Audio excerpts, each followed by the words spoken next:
What are those extra words next to verbs in your dictionaries? What are they for? In this video, I'm going to explain principal parts in just 3 minutes. Now, you may have noticed that Latin has many rules and often completely ignores them. This is because Latin was spoken for hundreds and hundreds of years, and so it evolved as it went on. Words changed and adapted and became easier to say or changed their meaning, just like in English, and verbs especially went through changes. This makes it tricky when we come to learn anything in Latin. However, since people have been teaching Latin for literally thousands of years, they've come up with some handy tricks to make things easier. This is what principal parts of verbs are for. They tell us how verbs change in different areas, and from that you can learn how verbs change in any context. Let's break them down. Your dictionary will show you verbs like this. Some verbs might only have 3 principal parts, and I'll explain why later, but generally there'll be 4 principal parts. The first is the present first person singular, the I form of the verb. In this example, porto means I carry. This shows me what the verb should look like in the present tense. However, I might still not know how the endings attach. Should I change the O to an A or an E or an I? And this is where the second principal part comes in. This is the present active infinitive. It shows me several things. First, it tells me that the thematic vowel of this verb, in this case portare, informs me that the present tense endings come after an A. You take off the RE from the end, and this is what I get. Onto this, I can also add the imperfect endings or the future endings. They attach straight on to that porta stem, the present stem. This also helps me with the other conjugations, like audio, audire, which shows me the I thematic vowel.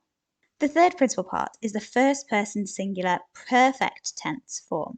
This shows me how the verb changes when the verb becomes a perfect tense. Some verbs don't change a lot, they just add in the V perfect signifier, like porto goes to portavi, but others, like traho, change a lot. This is why this principal part is included. This is also the basis for how the pluperfect and future perfect tenses are formed. Take off the I from the third principal part and you get the perfect stem.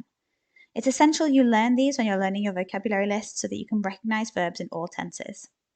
The final principal part is not always included. This space is taken either by the perfect passive participle or by the supine.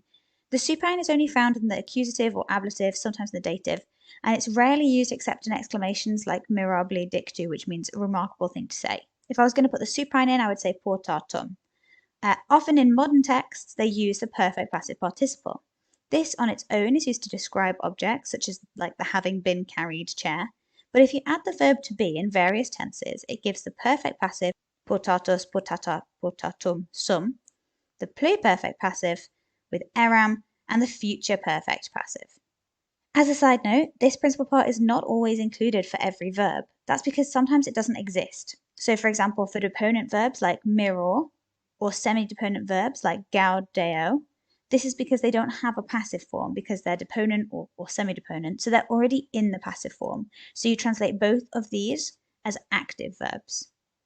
Some verbs, like sum, have the future participle as their fourth principal part because they can't be made passive. And that's why we have the principal parts: the present first person, the present infinitive, the perfect first person or the perfect stem, and the perfect passive participle. I hope this video has helped you out.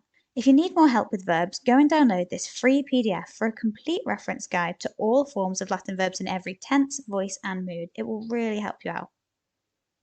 Thanks for watching, and I'll see you next time on bambasbat.